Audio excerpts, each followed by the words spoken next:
그 차관님도 법적인 문제만 없으면 된다 이런 생각이신가요? 네, 법적인 문제는 저희가 공직자 이해충돌 방지법이랄지 최종적으로는 그걸 담당하는 권익위 물어봐야 되겠습니다만, 아까 제가 설명드린 부분은 저희가 새롭게 달러를 매입을 해서 국채를 샀으면은 혹시라도 이해 충돌이나 그런 문제가 있겠지만, 이미 기존에 사인 때 가지고 계셨던 달러를 가지고 국채를 사신 거는 별도의 일부 언론에서 비판하시는 달러 절하에 배팅을 했다, 그런 거랑 관계가 없다라는 말씀을 드린 겁니다. 제 질문 취지는요, 간단합니다. 법적인 문제만 없으면 된다라고 차관님도 생각하십니까? 그렇게 생각하지는 않으시겠죠? 아니 그렇죠. 당연히 법적에 저희가 경제를 책임지는 부처니까 법적인 문제 아니더라도 문제가 있는 일을 해서는 안 되겠죠. 윤리적인 부분도 중요하지 않습니까? 동의하시죠?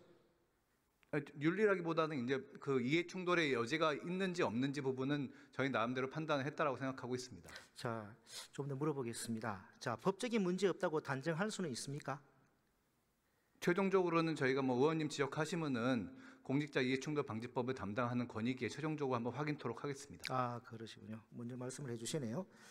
자, 경제부총리는 일상적으로 경제 전망이나 국제 경제 동향에 대한 정보를 보고받고 있죠. 네, 그렇습니다.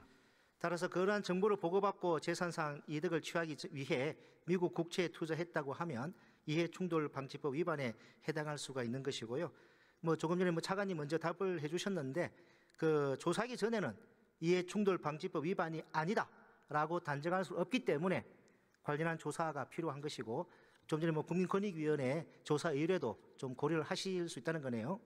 조사라기보다 조사일지 뭘지 한번 형식을 한번 협의해 보도록 하겠습니다만, 네, 검토해 주시기 바랍니다. 저희 좀 보완 설명을 드리면, 그런 취지로 말씀하시면 이제 우리나라 국채도 상당 부분 보유하고 계시는데 그 부분도 의원님 지적하신 바에 따르면은 이해상충 소지가 있습니다. 제가 묻는 건 미국 국채가 지금 오히려 매입이 많이 문제가 되고 있지 않습니까? 조금 전에 의원님 기재위원이시니까 아시겠지만 미국 달러와의 경우에 혹시라도 미국 달러와 절하에 배팅을 했다라고 하면은 그냥 달러를 갖고 계시는 게 낫지, 미국 국채를 사면 오히려 달러 미국 금리의 문제 때문에 오히려 약간 배팅하는 게 아니라 오히려 이익이 감소하게 됩니다. 만약 그렇다 그러면은 최상호 부총리 지금 되게 억울하실 것 같아요. 그런 억울함을 밝히기 위해서라도 명명백백하게 사실관계를 확인을 좀 해보는 것이 필요할 것 같습니다. 하고 한번 논의해보도록 하겠습니다. 좋습니다. 자, 저는 미국 국채 문제 관련해서 조금 더 심각한 문제가 있다고 봅니다. 최상호 부총리가 투자한 미국 국채 표면 금리가 낮은 소위 저쿠폰 채권이죠. 제가 자세한 거는 제가 언론 통해서 알고 있는 정도입니다. 자, 지난해 저쿠폰 채권이 고액 자산가들한테 매우 인기가 많았습니다. 왜 그런지 혹시 아십니까? 그건 잘 모르겠습니다. 예. 자, 말씀드리겠습니다. 저쿠폰 채권의 이자 수입도 있지만 그보다는 자본이득, 매매 차익을 기대하고 투자하는 것입니다.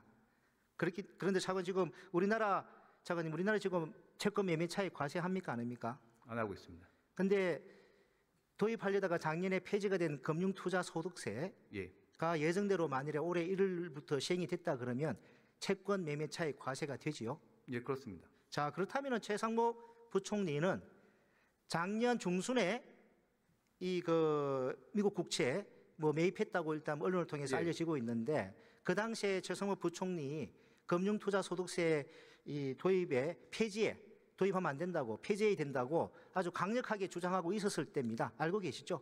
그때 기재위에서 계속 제가 거기에서 비판적으로 질의를 하지 않았습니까? 알고 계시죠? 자, 그럼 결과적으로 최상목 부총리는 금투세 폐지에 아주 길을 쓰고 이렇게 강하게 입장을 밝히고 선두에 서셔서 금투세 폐지가 됐고, 결과적으로 세금을 갖다가 원래 내야 되는데 안 내게 됐습니다. 이득을 보게 된 거 맞죠? 의원님 그렇게 지적하시면 그렇을지 모르겠습니다만, 의원님 잘 아시겠지만 공직자들은 사실상 주식, 부동산, 가상자산 부분에 투자를 못하게 돼 있습니다. 그러면은 의원님 말씀하신 대로 하면은 고위공직자는 예금만 해야 된다라는 취지로 저희는 이해가 되는데, 그거는 좀 무리한 부분 아닐까요?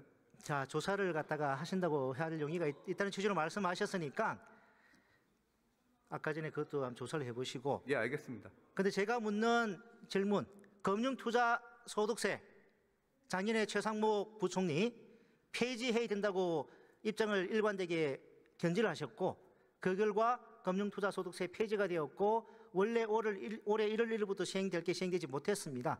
맞죠?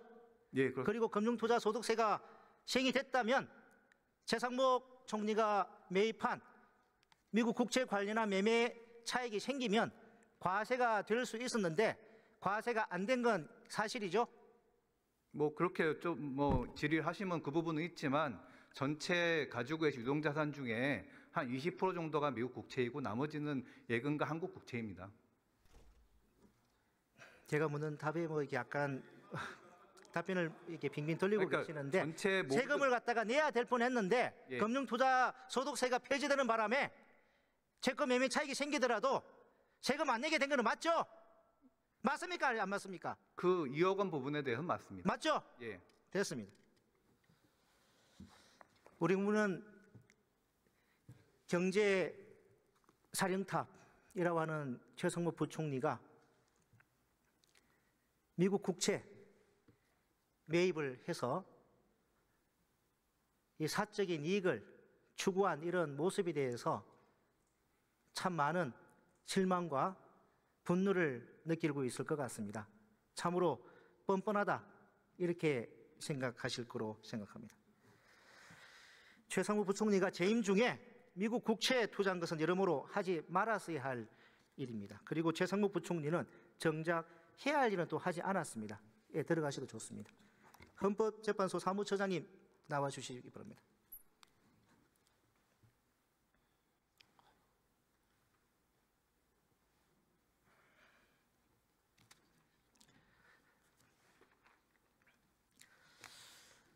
헌법재판소법 66조 2항은 헌법재판소가 부작위에 대한 심판 청구를 인용하는 결정을 한 때 피청구인은 결정 취지에 따른 처분을 하여야 한다고 규정하고 있죠. 그렇게 규정하고 있습니다. 자, 여기 법리에는 이론의 여지가 없죠. 그렇게 알고 있습니다. 자, 그렇다면 최상모 부총리가 권한대행이 만약 헌법재판소 결정에 따라서 임명을 해야 되는 건 헌법재판소법에 따라 법리 이론의 여지가 없는 명백한 것인데 그걸 3월 24일 물러날 때까지 결정하는 건 명백한 헌법 위반이 맞죠? 그러니까 임명을 해야 될 헌법상 의무가 있습니다. 명백하게 헌법 위반한 거 맞죠? 그러니까 헌법상 의무가 있다고 말씀을 드립니다. 예, 좋습니다. 예, 시간 관계상 예, 들어가셔도 좋습니다. 예, 국무위원들 전체에게 묻겠습니다. 지난 3월 4일 비공개 국무위원 간담회에서 최상무 부총리는 헌법재판소 결정에 따라서 만약 재판관을 임명할 것인지 여부를 국무위원들께 의견을 물었다고 합니다. 그 관련해서 헌법재판소법에 따라 헌법재판소 결정을 따라야 한다라는 의견을 밝히셨던 분 손 한번 들어주시기 바랍니다. 다시 한번 묻습니다. 3월 4일 국무회의 때 헌법재판소에서 만약 재판관 임명하지 않은 것은 위헌이니 임명해야 된다는 취지로 헌법 결정이 2월 27일 났고 3월 5일에 4일에 비공개 국무위원회가 있었을 때 최상목 권한대행이 참석한 국무위원들께 의견을 물었다고 합니다. 그때 헌법재판소 법에 따라서 헌법재판소 결정에 따라서 임명해야 된다라고 의견을 밝히신 분 손 한번 들어주시기 바랍니다. 아무도 안 계십니까? 단 한 사람도 안 계신 거예요? 여러분들은 헌법 파괴자들입니다. 헌법 파괴 내각이에요. 부끄러운 줄 아십시오.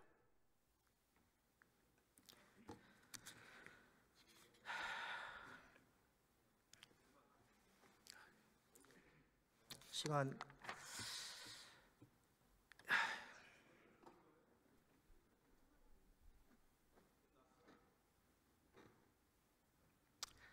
묻고 싶은 게 더 많은데 시간 관계상 마무리하도록 하겠습니다.